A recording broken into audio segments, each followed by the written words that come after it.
So we're on with and I'm Harvey Hubbell, and you're Dr. Liz Brooke, and Yes. this is Show and Tell, and so thank you for being here today. Thanks for having me. I'm so excited to meet you in person after having watched your documentary, Hopeville. Oh, good. Well, I'm glad you like it. So, how did you get to be Dr. Liz Brooke? What's your earliest memories? What was it like when you were growing up?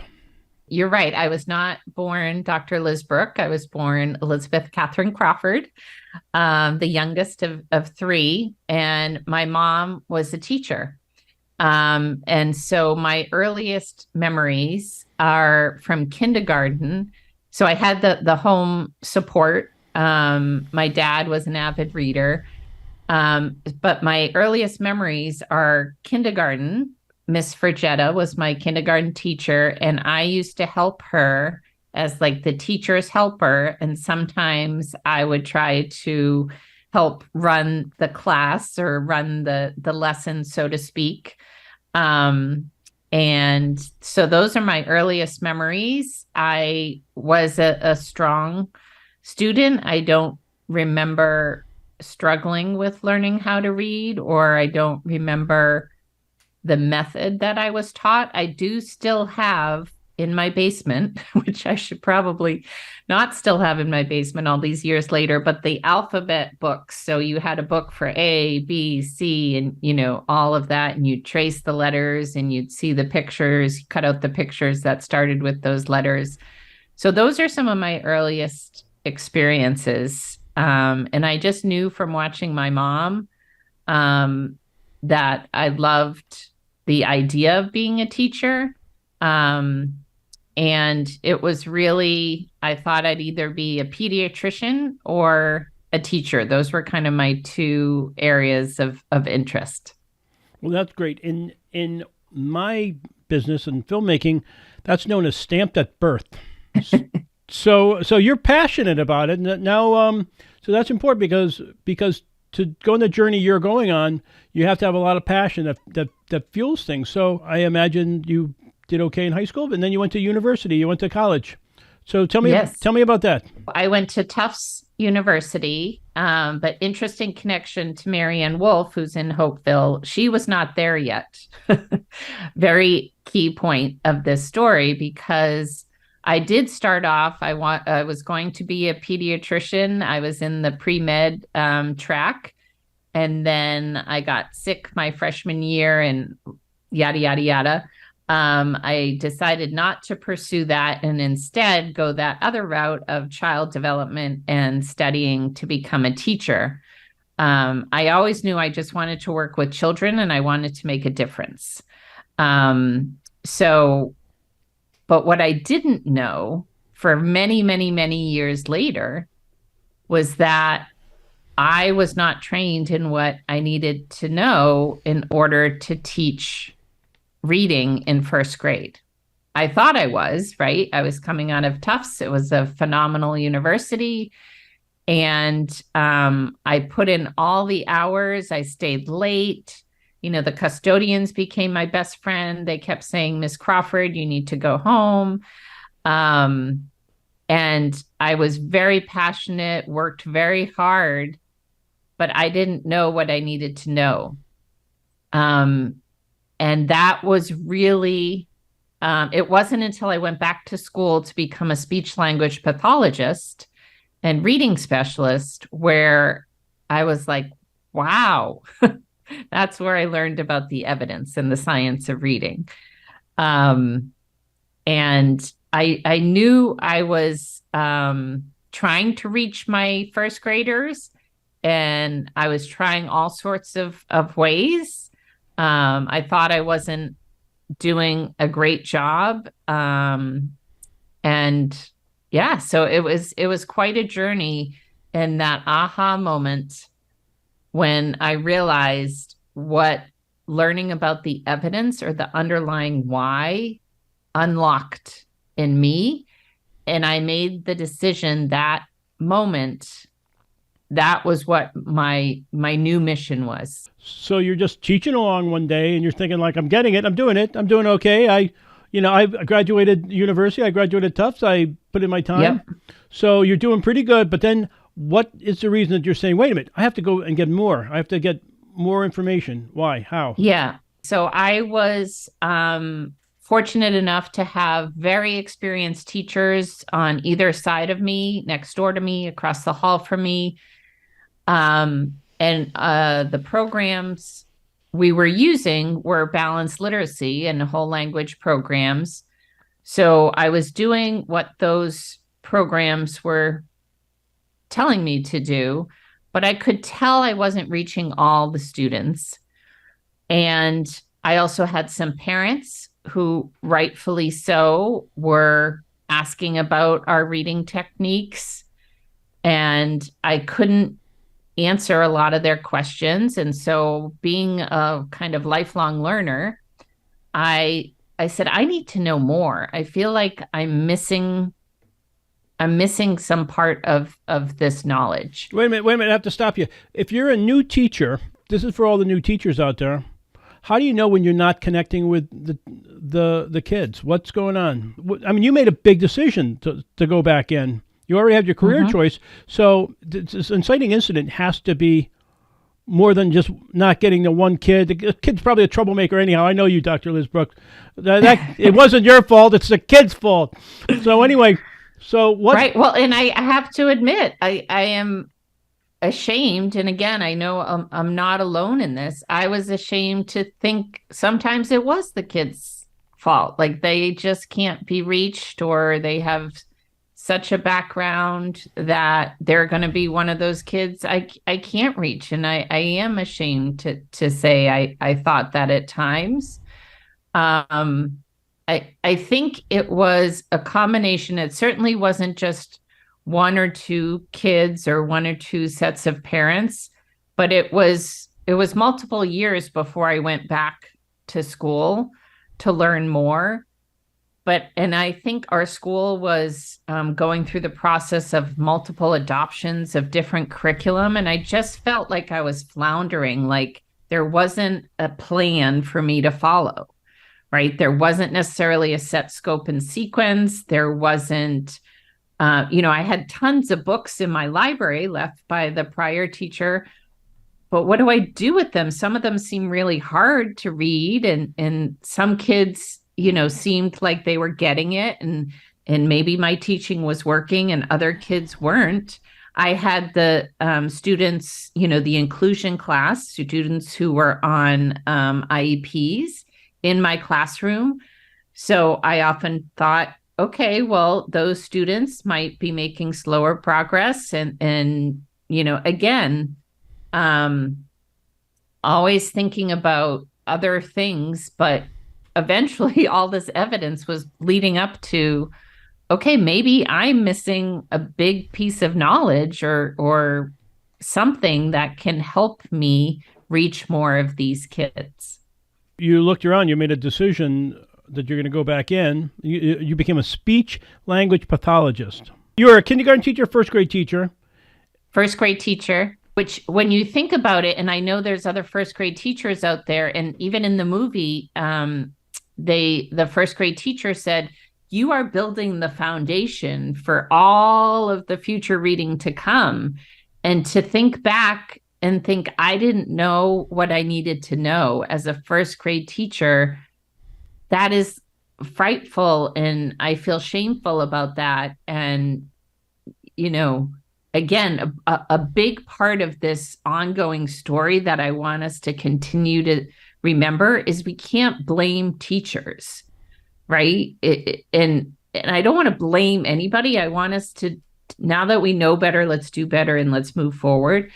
But so this idea of, I didn't think just going back to get more of the same was going to help, right? Just getting a master's in education didn't seem like I had already gotten a pretty strong, or what I thought was a strong education in my undergrad. So because I was the class that included students on IEPs, I worked very closely with our school speech pathologist, and she said, I think you would be really interested in this aspect of it because you connect this oral language piece with the later reading ability.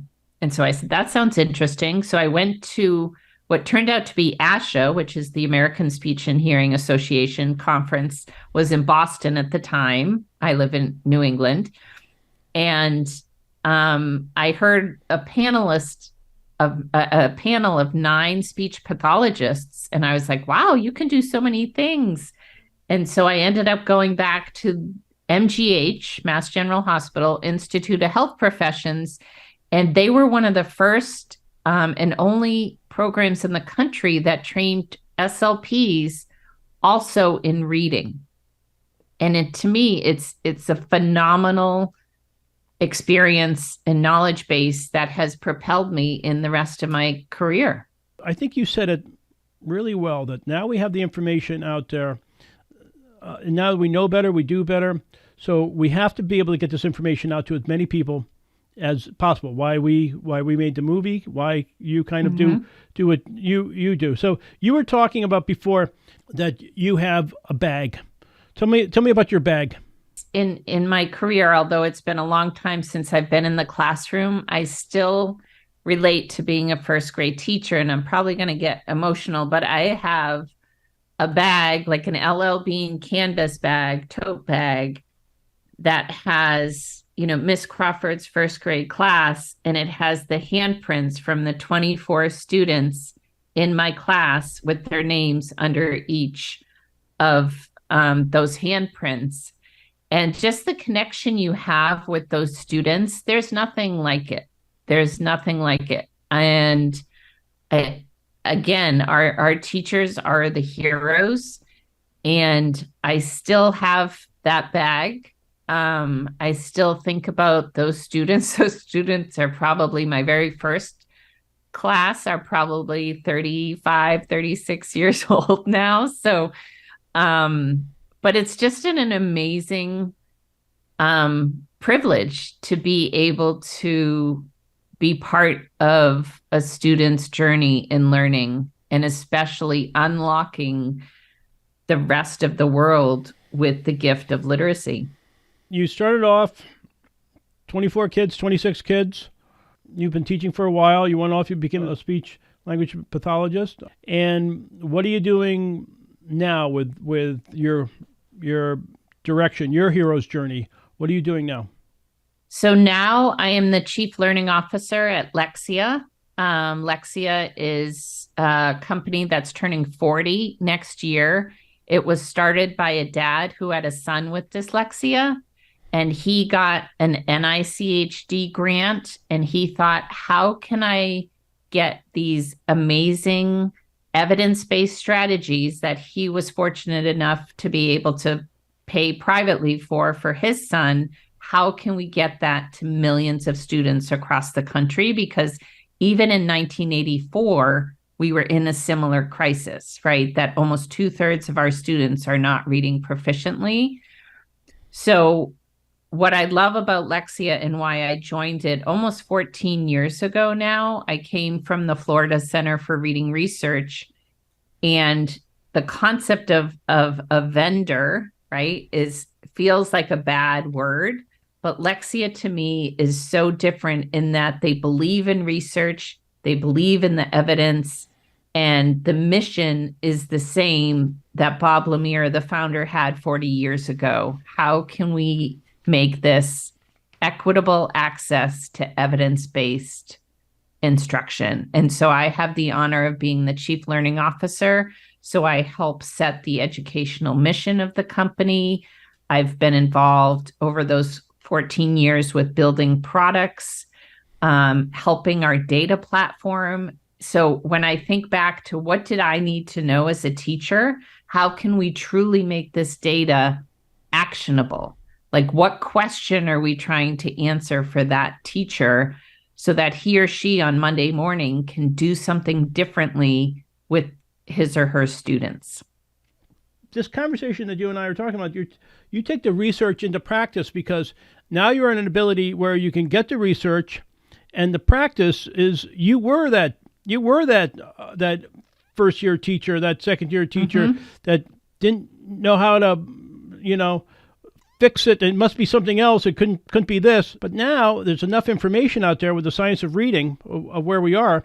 So you're taking the research and taking it to practice. So tell me a little bit more about that. Tell me more. Absolutely. So after I became a speech language pathologist, I actually went back to the same school where I had taught first grade, and I was their speech pathologist.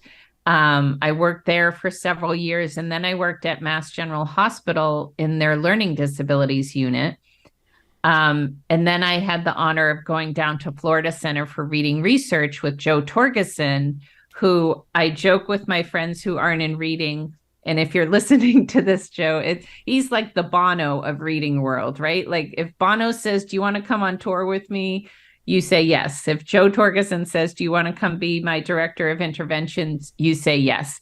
And I learned so much from him and Barbara Foreman and Chris Schatzsnyder and all the amazing researchers down at FCRR. And I thought, okay, personally, when I was the director of interventions, the whole charge of FCRR is just that, taking research into practice for the educators in Florida and beyond. And so I started doing that there because I said, all this amazing information you're finding out is not getting into the hands of the people who need it the most, right? And that's what that center was started to try to do. That's what Lexia has tried to do. Is it's great to say these are evidence-based, but if we don't translate it in a way that is practical and works with the realities of the classroom, it's going to be this disconnect. So that's what I did when I was part of FCRR. That's what we do at Lexia. We not only study our products in the classroom, but we're also looking at the back end data, making adjustments, right? We talk about progress monitoring with our students, but we need to progress monitor whether it's our products or our systems of support, right? We have to apply that and differentiate for our adults, just like we do for the students. So that is always at the heart of what I've been trying to do, is take these really important research findings and say, how can I apply that? So a teacher says, I know what I'm going to do differently on Monday morning. Well, how do you apply them? So they know what they're doing differently on Monday morning. How do you apply them? You really think about, first of all, to me, it starts with them understanding the why, right? Why are they doing something? And I'll use myself again as an example. The first grade teacher left me a screener. What I now know as a screener was this kind of little quick test that I was supposed to give to all my first graders. And it had letter sounds and letter names. And I was like, okay, that makes sense. And then it had some rhyming questions. And I was like, rhyming, that's like nursery rhymes, nursery school. I didn't understand the whole phonological awareness and the connection of understanding rhyme and all of that. And so by starting with understanding why you're doing something, that is a huge step forward. So then when I talk about, let's talk about syllable division.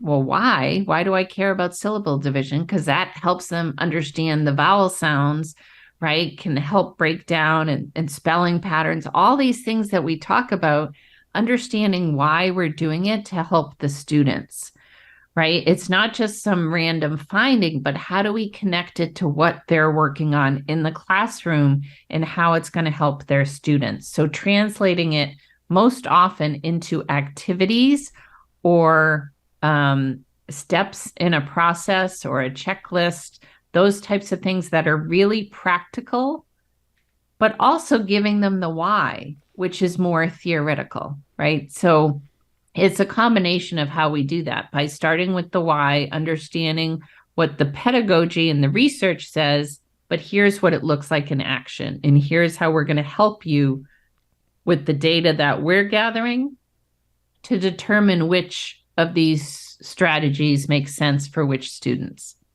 Right. No, that makes sense. When we made, did you ever see Dyslexia the movie? That's a good movie. We made it. Did you see it? I haven't seen that. I have to go back and see that one. I I do want to see that one. I have not. So we're hanging out with a bunch of neuroscientists, and I'm not a neuroscientist. I'm a filmmaker. So you figure out. Listen, if I can understand what they're saying, then then I can get the information out to the layman. I can tell the parents. Mm-hmm. I can tell the educators. So it's the same thing with the why. You're getting it out to the people. They have to see why it's going to work and how it's going to work. So those rhyming words become something that's important. And because I bet you there's a couple first grade teachers that said, I'm not going to do this. We're not going to get involved. Right. And right. And then going back to what we're saying, we're building a foundation. So if we know why we're building a foundation and why the foundation needs everything, so the science of reading. So what's going to happen in the next year or two with Lexia getting information out? How the best possible way to proceed over the next year? Well, I think the science of reading is interesting because I think it's partially being misunderstood, right? It's not just phonics. And it's not trying to take the love of reading out of teaching reading. So I think those are some of the common misconceptions. So I think it's almost as important over the next several years to talk about what it is and what it is not, right? I think talking about it in a way that is respectful of teachers. Margaret Goldberg wrote a great blog called Teachers Won't Embrace Research Until Research Embraces Them. And again, it's this concept of how teachers were made to feel during balanced literacy and whole language, that they were the experts and they had, instilled this love of reading. And with the science, people are making it sound like it's, the phrase drill and kill, or, just all about testing and phonics and all of this stuff. So I think the biggest challenge is to make sure people understand what it is and what it is not, and that we're not trying to blame each other, right? I know there's a lot of people who push back on this concept of reading wars because they make it sound like, there's two opposing sides, but there really is. And so we just need to help people understand the underlying evidence. And I think one of the best ways, and I can't remember if this was in the movie, I think there was an analogy used, but maybe by the district person, Dina, I believe was her first name. But this idea of if a doctor, right, said, I'm going to use, this new approach on you, it doesn't have any evidence, but it seems to have been working, right? Versus now knowing I have this evidence, if I didn't use that, would that be considered malpractice? And again, I'm not saying we want to blame teachers or say they're creating malpractice, but we do have to get to the point where it's not an opinion. It's not Democrat or Republican. It's evidence. And how do we treat evidence in the medical field? Why would we treat it differently in the education field? So long way to say, and back to what Lexia is doing. Lexia is now the proud publisher of Letters, which you had Louisa Moats in your movie Hopeville. So language essentials for reading teachers. And sorry, let me say that again. I have to, Letters, language essentials for teachers of reading and spelling. And so many states are adopting science of reading legislation. I believe we're up to 31 or maybe 36 states have adopted that. Many of them have adopted Letters at the state level to help get out that understanding of the why, understanding the brain, the cognitive processes behind reading. But then just as important, and what we also do at Lexia, is once these teachers are in the classroom and they're applying that knowledge, they need programs that are also aligned to that science of reading and the evidence base. And so Lexia has a program for elementary students called Core 5, or for adolescents called Power Up. And those are proven. They have been, well, I have to be careful using that word proven, right? Because in research, there's no 100% proof. But we have several peer-reviewed gold standard research studies looking at the effectiveness of those programs in the real world, in the classrooms, right? Which is so important. So Lexia is trying to provide that 1-2 combination of not only giving the teachers the knowledge they need, we also just launched a program called Aspire, which is teaching those teachers who are working with the older students the science of reading, because this is not just a K-3 issue, right? We have to help those teachers who might be a 7th grade science teacher, but they have to help their students access the content through reading. So anyway, so Lexia is trying to provide opportunities and support for both educators on building their knowledge, as well as programs that are applicable in the classroom. So building their knowledge is what we're talking about. It's hearts and minds. If we're talking about a reading war, we have to let the teacher know we're empowering the teacher by giving them science, by having them build a good foundation, by having them go to bed at night when they look at their bag with the 24 or 26 handprints on it and say, those 36-year-old kids are doing okay right now. And I taught them how to read, because there's a reading war going on, and the teachers are right in the middle of it.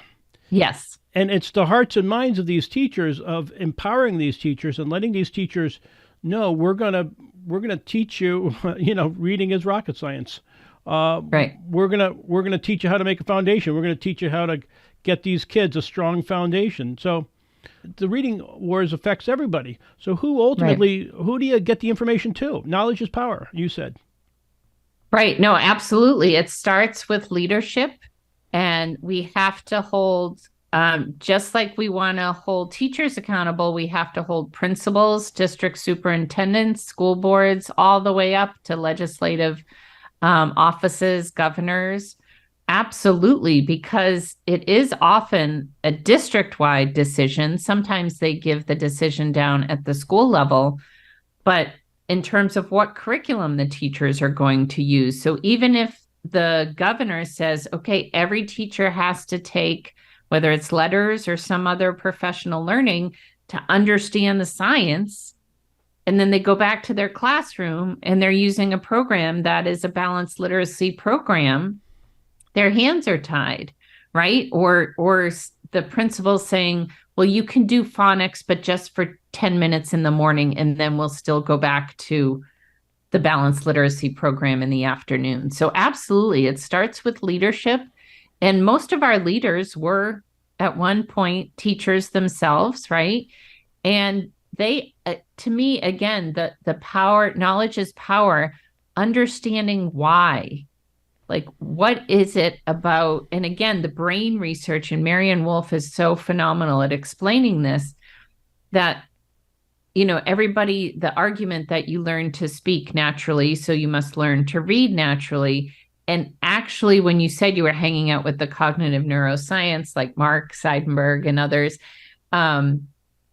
understanding that the brain has to be explicitly taught to make these connections, right? Having that, it's not something that is, to your point, so far above teachers' heads or parents' heads. Like, our brains actually are not hardwired to read the way they are to talk.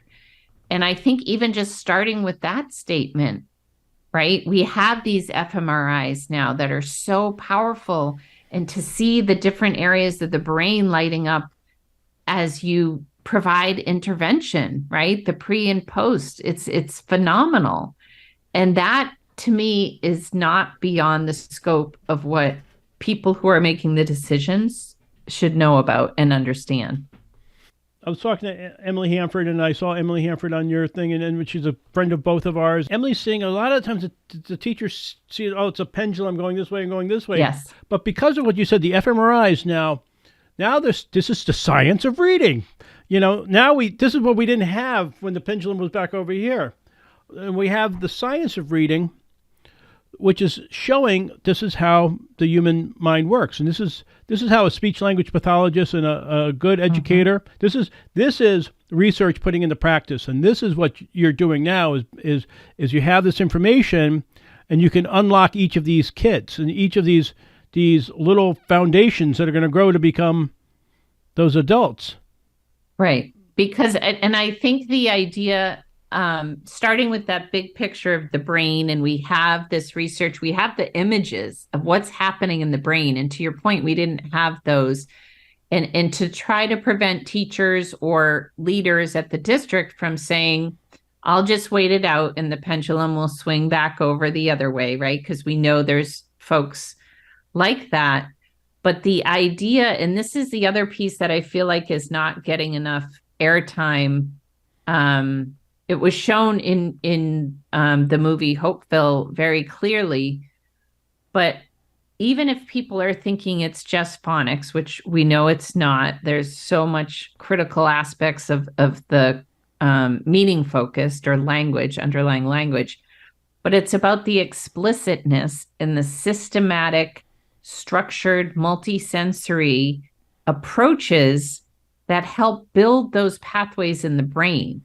So you could just throw in 10 minutes of phonics a day, but if you're doing it in a haphazard way, you're not doing it systematically building on the prior knowledge. You're not explicitly having them think about, tap out the sounds, right? So it's really thinking about not just the what is the science of reading, but the science also told us how we should teach it. And then the why we need to teach it is the cognitive processes, right? So again, it's really important. And you're absolutely right to say it's all the way up the chain, and the decision makers, it's almost more critical for them to understand it, because again, if one leader says you need the knowledge, but I'm still going to give you this curriculum that is a balanced literacy curriculum, there is a disconnect, and the power is going to be lessened if they don't have kind of that 1-2 punch. But Dr. Liz, it is a reading war, and nobody even knows, there's chaos. It's the fog of war. It's the fog of war. And so it comes down to, I'm going to go back to you being that first grade teacher, and you said, wait a minute. When I said, how do you know you're not reaching these kids? Well, the teacher knows. There's a lot of ways that the teacher figures out how it's not happening, and then you've also said that the leaders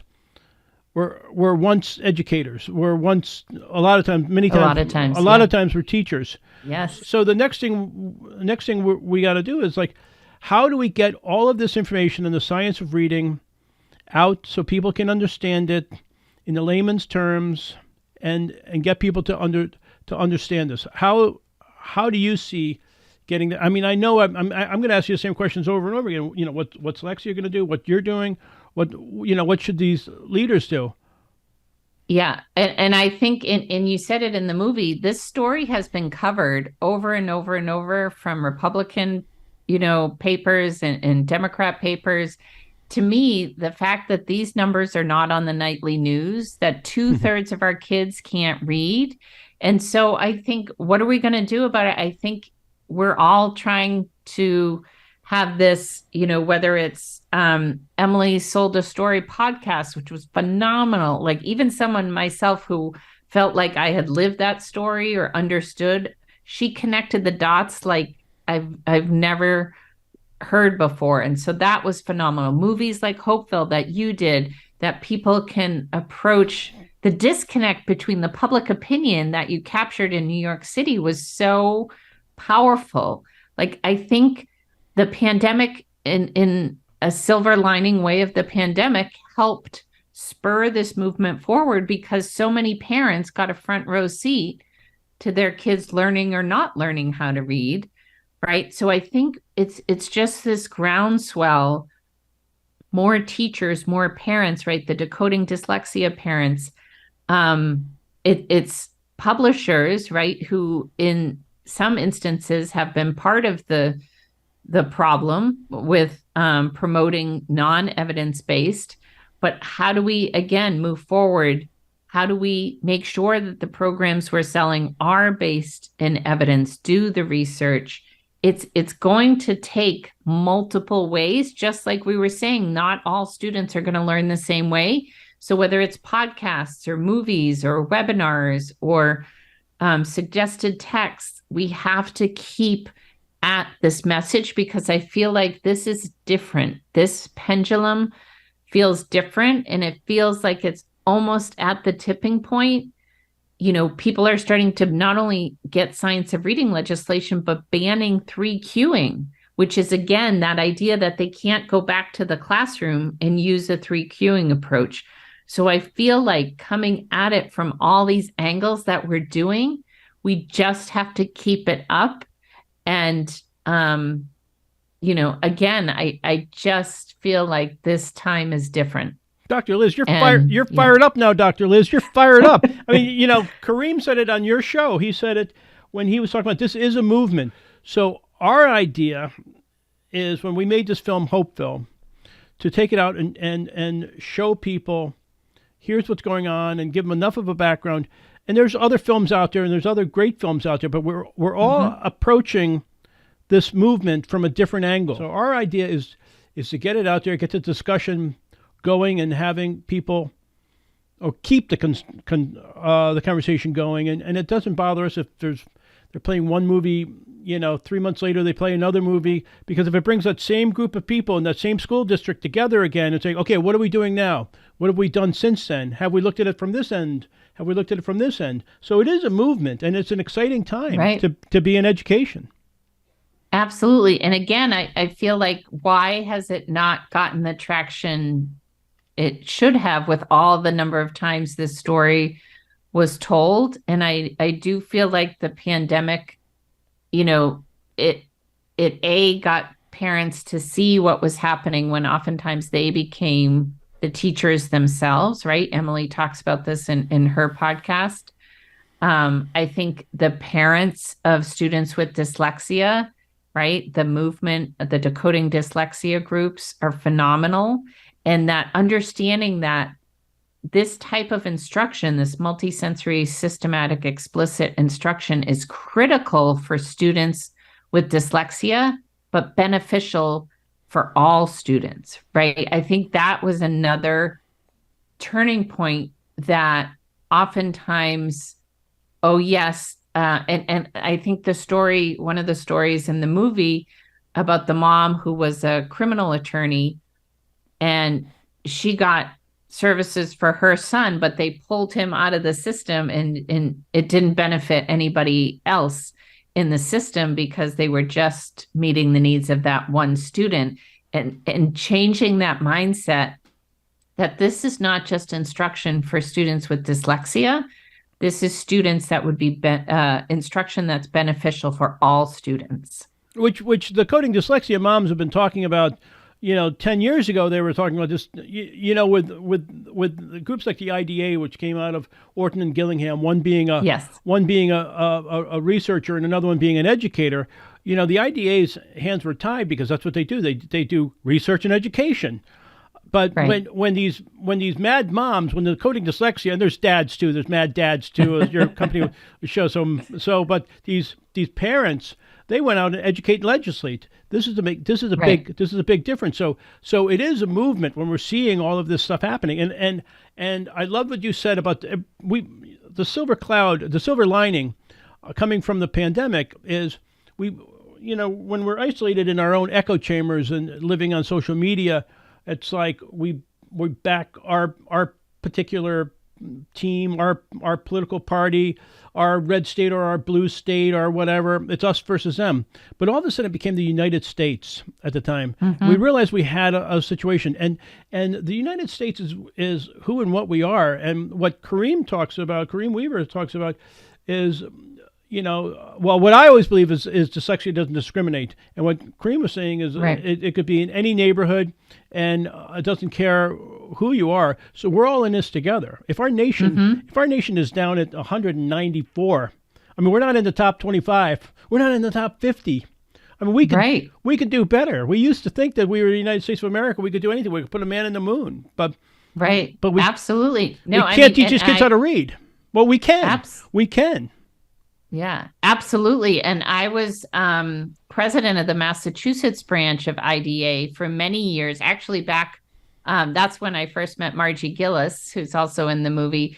But the idea that we were trying to come up with the word, the structured literacy word, so that they didn't just call it phonics. And we were trying to do our best to kind of get away from just dyslexia as what we were focused on at IDA. But yeah, I believe the parents, and I do often say moms, but you're right, there's dads too, getting to the legislators and getting them to understand it's broader. So it, to me, is, we just, I'm a athlete, played basketball all my life growing up and in college, and we got to keep the full court press on, because I feel like, we might be in the third quarter or fourth quarter, and we got to finish this out. We can't let up now. It feels different. It feels like, that movement. And I'm so hopeful, and hopeful is a great name for that movie. I'm so hopeful that this time will be different, that we're not going to swing back the other way, that we are going to reach these students.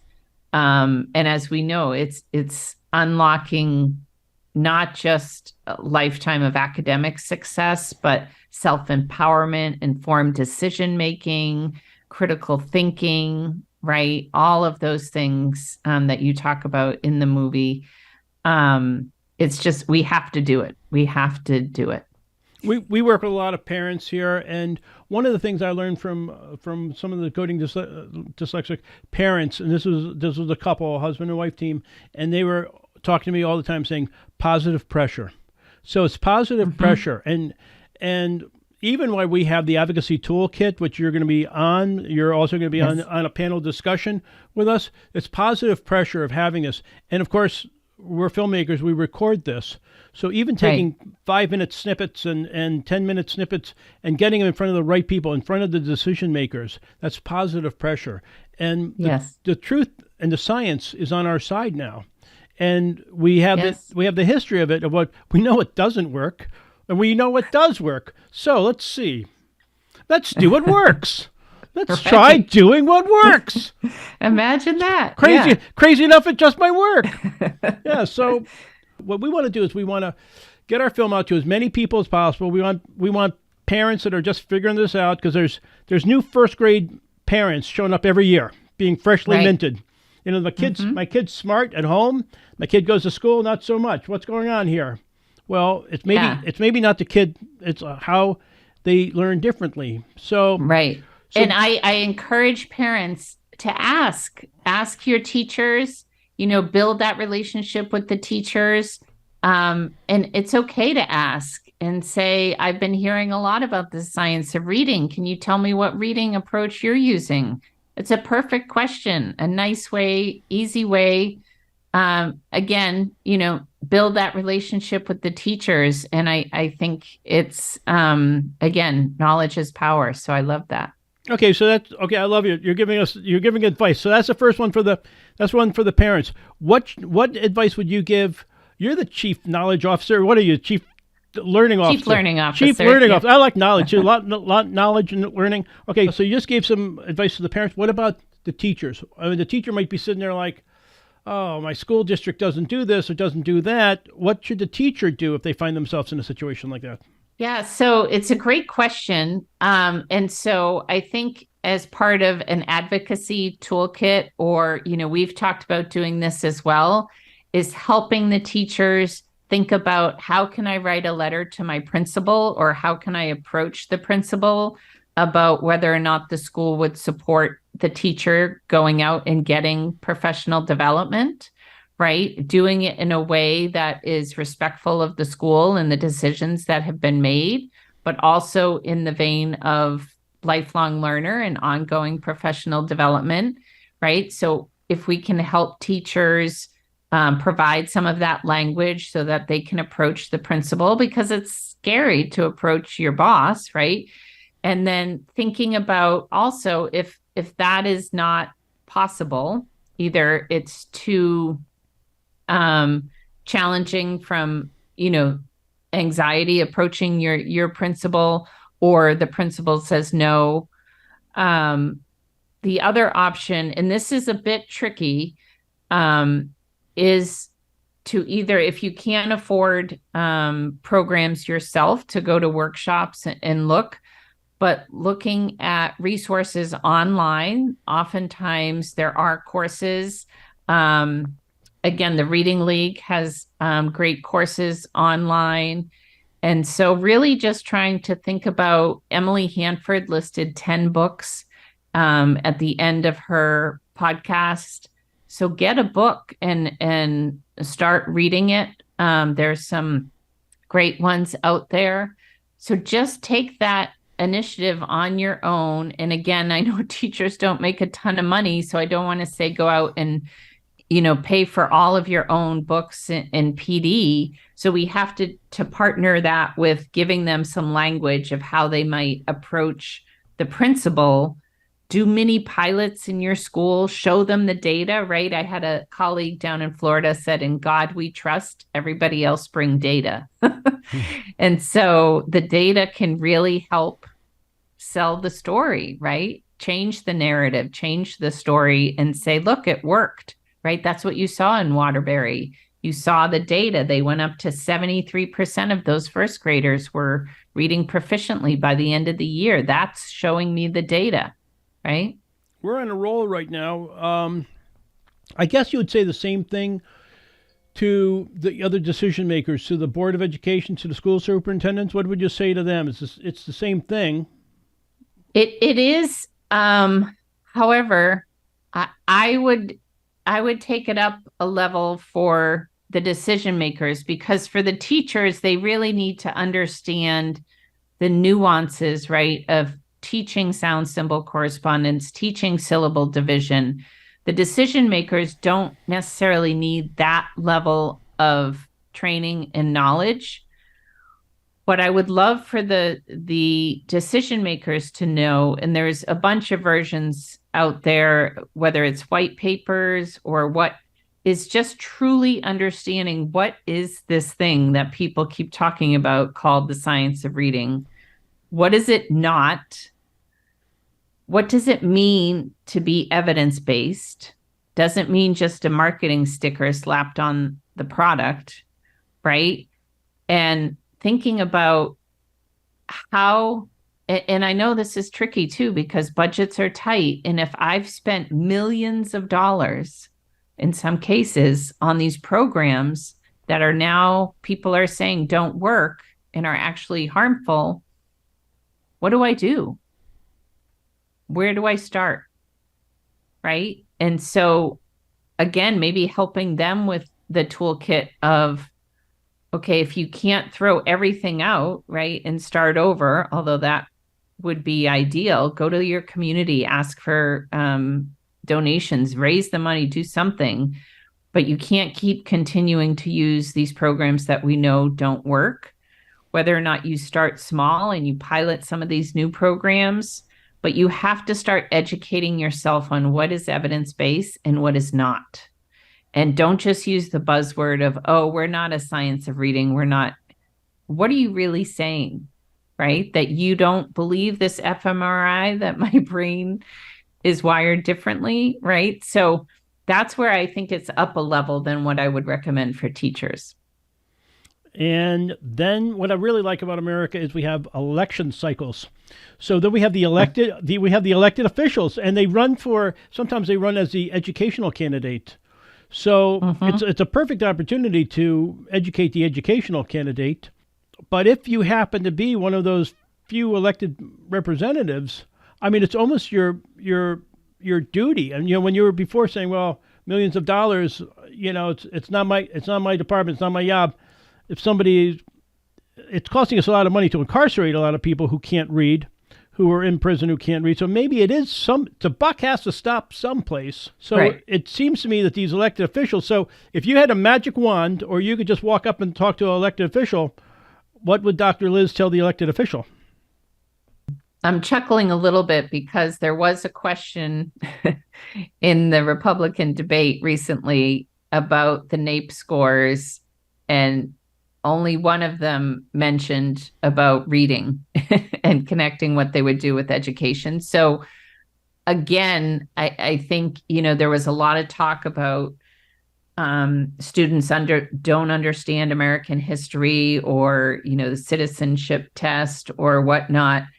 But if they can't read, right? I think I would, if I walked up to a politician, I would say, do you know that 2/3 of the kids in our country can't read? That's the first number I'd tell them. The second number, I would say 85% of all curriculum is delivered via reading, right?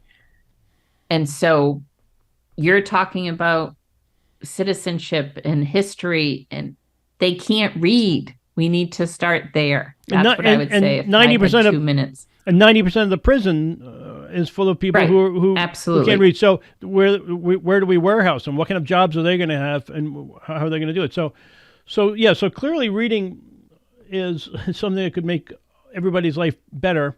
Not only the person learning to read, but it could make all of our lives better as well. Okay, what are we in wrapping up? I love you, Dr. Liz. You are a lot of fun. You are a lot of fun to talk with, and I can't wait to see you in real life. Yes. So what haven't we talked about? What should we talk about? Anything? Any last minute things we should say? I would just say thank you again for making Hopeville. I think it's so important to tell the stories, and you told the stories from the perspective of yourself, which I appreciate that vulnerability and putting your story out there, from the educators, from the district level, from the parents, and maybe most importantly, the students themselves, and following them through the year. So I really appreciate that, making it highlighting Waterbury as a community, because myself included, I would say, oh, well, they come from a, poor background, and, and Kareem Weaver and I talked about this a lot. And this idea that we are using that as an excuse, or, his statement that dyslexia doesn't discriminate. And what we didn't realize is, a lot of the more wealthier, often white communities were essentially paying for private tutors. Sure. Right. So I just, again, I want to thank you so much for the work you've done, and continue to do to get this message out there, because it really is about awareness, and knowledge is power. So I appreciate that, and making sure people understand what it is and what it is not. And the science is not about pulling the joy out. It's about actually giving them the power to read whatever it is they want to read. Another thing that I think is really important, when we talked about politicians and district folks, we didn't talk about the institutes of higher learning, right? In colleges and universities. And the most recent, the National Council on Teacher Quality did a recent survey of the teacher preparation programs, and only 25% of them cover all 5 components of reading. Maybe more concerning is that 25% of them cover 0 components of reading. So I want us to also be thinking about the institutes of higher learning. And again, it's not about blaming them. And it's about, I know earlier I said, when we know better, we do better. I think that was Maya Angelou who originally said that. but I think it's so important because this is not about winning a blame game, but we have to go upstream and make sure that these teachers are getting the knowledge they should be getting in their undergraduate programs before they get in the classroom. So that's the other component when we think about teachers and principals and district and legislators and governors. We also have to include institutes of higher learning. Beautifully put. I love that. I'm looking forward to seeing what Lexia has to say and teach us more this year. Yes, thank you so much. Can't wait to meet you in person. Can't wait to meet Take you in care. person. Much love. Thank you very much.